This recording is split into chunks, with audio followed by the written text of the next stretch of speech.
이 LH 직원 투기 의혹에 대한 정부의 1차 합동 조사 결과가 나왔습니다.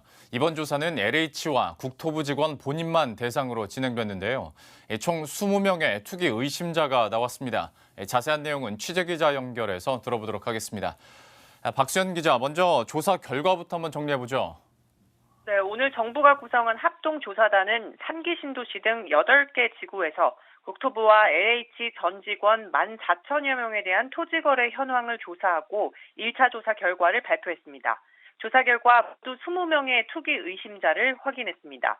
민변과 참여연대 등에서 투기 의혹을 제기한 13명 외에 7명이 추가로 확인된 것입니다.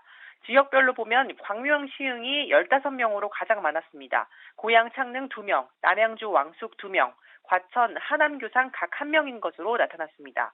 지구 지정 공고일 기준으로 2년 전부터 19개 필지의 토지 매입이 이뤄진 것으로 나타났습니다. 한 사람이 8개 필지를 매입하거나 LH 직원 지인 간 공동 매입한 사례도 있었습니다.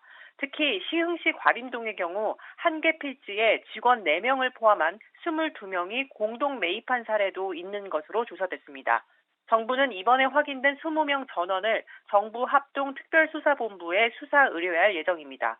또 합동조사단은 이번 1차 조사에 이어 인천 경기 및 기초지자체의 개별 업무 담당자, 지방공기업 전 직원에 대한 조사를 실시할 계획입니다.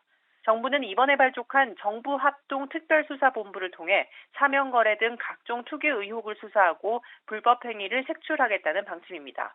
정세균 국무총리는 공직자 및 공기업 임직원의 투기 행위를 투명하게 감시할 수 있는 제도적 시스템을 완비하겠다며 불법 투기 행위를 한 공직자를 곧바로 퇴출시키겠다고 강조했습니다. 예.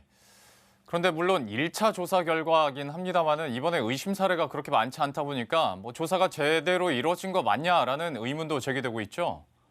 네, 현재 합동조사단이 진행하고 있는 실명거래 내역 조회 방식 특성상 차명이나 가명과 같은 믿음기 거래를 파악하기 쉽지 않다는 지적이 나옵니다. 또 개인정보 동의가 어려운 부분도 한계로 지목됩니다. 실제 이번 조사 대상인 14,000명 중에 정보 제공에 동의하지 않은 사람이 있는 것으로 나타났고 정부는 이들을 수사 의뢰하겠다는 입장입니다. 검찰의 직접 수사와 감사원 감사 등 정부 기관이 총동원돼야 한다는 지적도 제기되는데요. 이에 대해 정 총리는 검찰과 경찰이 각각 맡은 바 일을 제대로 협력을 하고 있다며 법이 정한 절차에 따라 감사를 할 건지 말 건지 감사원 스스로 결정하는 것이라고 선을 그었습니다. 이와 함께 변창흠 장관의 책임론과 함께 LH 해체론까지 거세지고 있습니다. 이번 조사 결과 20건 중에서 11건이 변창흠 장관의 LH 사장 재임 중에 일어난 것으로 확인됐습니다. 정세균 국무총리는 이번 조사를 하는 과정에서 변창흠 장관은 책임으로부터 자유로울 수 없다며 어떤 조치가 필요할지에 대해 심사숙고하도록 하겠다고 밝혔습니다.